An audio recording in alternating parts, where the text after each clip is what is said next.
Hi, in the previous video we have spoken about the obligation to eat matzah on Pesach, and we started mentioning about the Seder, the order. So, night of Pesach, we do things very in order.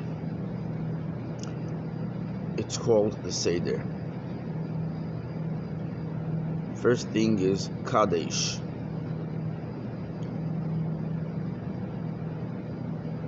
Kadesh is literally that you recite Kiddush. You say Kiddush on a cup of wine.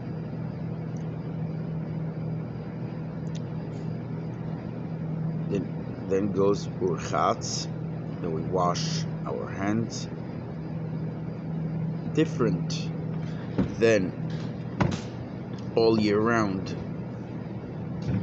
where when we wash our hands for bread, we say a blessing, a bracha, al netilas yadayim, that we praise Hashem for giving us the mitzvah of washing the hands before eating.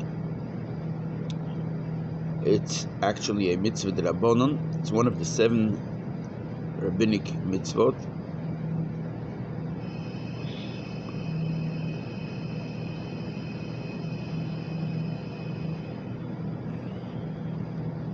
Night of Pesach, we wash twice. Number 1 is here, and this is without a bracha, without a blessing. So we wash the hands 3 times each hand, as if before bread, though it's still not before the bread, and we don't say a bracha. Why do we wash the hand? The washing the hand goes back to the times when we did everything very holy, in the times of the Beis Hamikdash, the temple in Yerushalayim.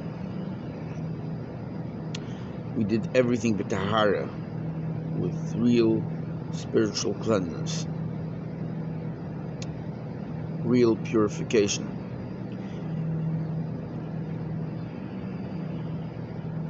People would eat their regular meals with purity, as if eating a piece of a sacrifice of a korban in Beis Hamikdash.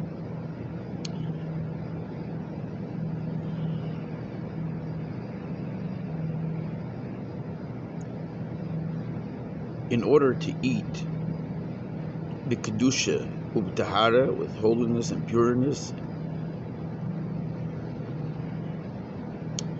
Chazal taught us that we should wash our hands before eating. Why? There are 4 levels in contamination, in tumah. There is the Avi Avois, the father of fathers, that is a corpse. Then there is the father of tumah, the father of contamination, Av HaTumah, that is one who touches in a corpse. Then comes the one who touches in the corpse, touches someone else.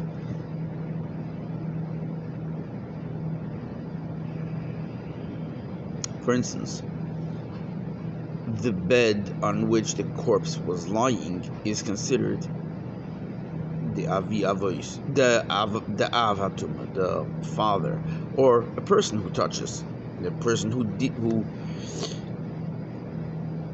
is burying the corpse is tummy, in a level of father of tumah, because he touched the father of fathers, the corpse itself. He who touches the corpse touches someone else.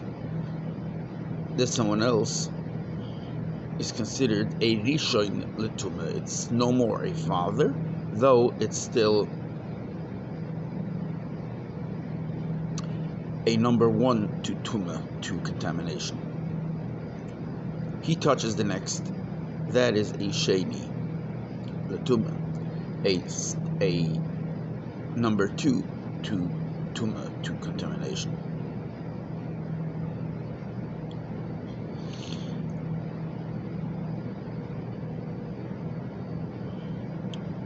Not everything can become a sheni. The tuma, the contamination, is in such a low level that it definitely cannot contaminate others. Only real holy things as truma can become a number 3, and even further, a holy sacrifice, a korban, can become a number 4, and only the red heifer, the para aduma, can become a number 5. Otherwise, it stops by number 2.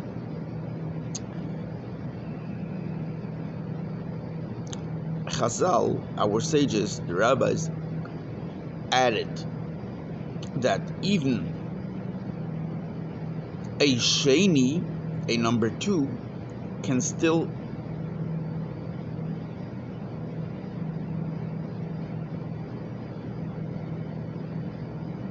make certain things tuma. It can still contaminate certain things, and not to a third level, but to a higher degree, to a higher level, as a number 1. In the words of Chazal, it's kol hametame kol hapoisel es hatruma metame mashke liyis tchila, which means if it can still contaminate truma, the holy bread, the bread that's given for the kehanim,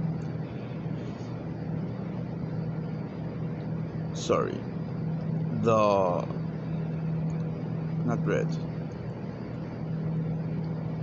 a portion of the field of the produce that one is supposed to give for the kehanim, that can become a number 3.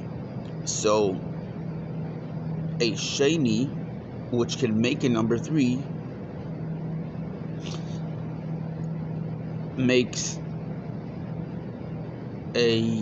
water, and for that matter, not just water, but 7 types of fluids,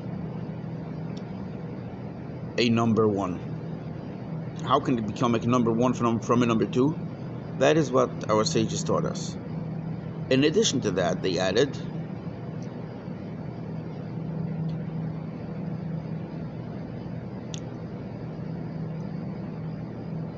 our hands are considered sheni, number 2 to contamination, to tumah. Therefore, when one is to eat truma, a kohen who eats truma, which is what Hashem said that every person who has a field should give a part of it for the kohen. How much? Average 1 out of 50, 2% of your field. There are different levels. This is not the place for that. Average 50%, 2%, 1 out of every 50. You give for the kohen, and the kohen should eat it with holiness.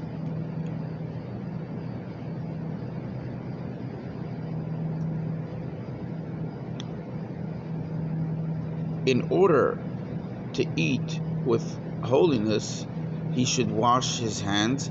So just in case the hand is considered a sheni, a number 2, which the hands are frequently used all over the place.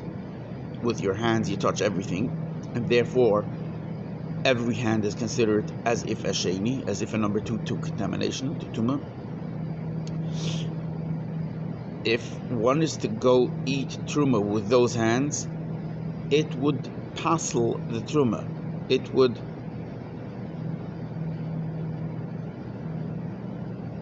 void the holiness of the truma, and you would not be able to eat it. Therefore, Chazal decreed that we should wash our hands before eating. It's actually back in the times of Shlomo HaMelech, King Solomon.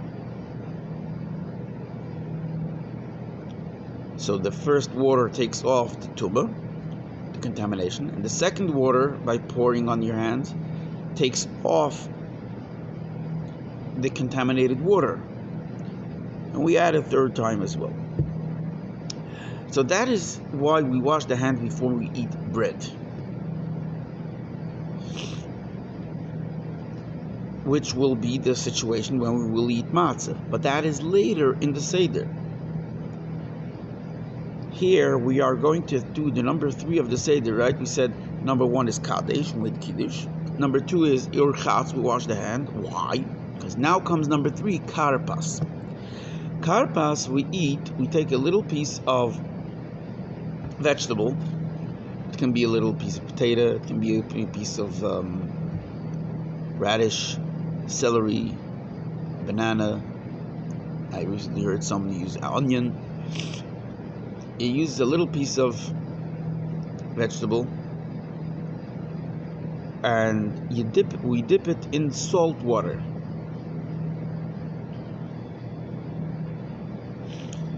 It goes to show, it's called karpas. It goes to show on the how Pharaoh persuaded us to work hard for him, because karpas is also the same oisios, the same letters as the word beferach. He spoke us in to hard labor, to hard work. At first, he went and was there in contracting and building, and if the king does it, everyone does it. Then he pulled away, and now you're my slaves, and you continue. So he persuaded us with nice wordings, a nice talk, and therefore, to remember that, we eat a little piece of vegetable. The name is karpas, and that reminds us in the how low standard and slavery and poverty we were in when we were there in Egypt, in Mitzrayim. We dip it into salt water. I do not remember at the moment the reason why we dip it into salt water. Everything, one of the things is that everything we do in this night, we do in a way of lavishness, and therefore lavish is to dip, but the karpas is to show slavery and lavish both together. I do not remember the exact reason why we dip it, but since we dip it, it touches your hands, which are considered sheni l'tumah, number 2 to contamination, will touch the water, and you will contaminate the water in a first degree contamination, in a rishon l'tumah. Therefore, we wash first our hands so now that when we dip the little piece of vegetable in the salt water, it does not get tumah, it does not get contamination. Be'ezras Hashem Yisborach, God willing, we will continue at my next opportunity in the continuation of the Seder. Good night.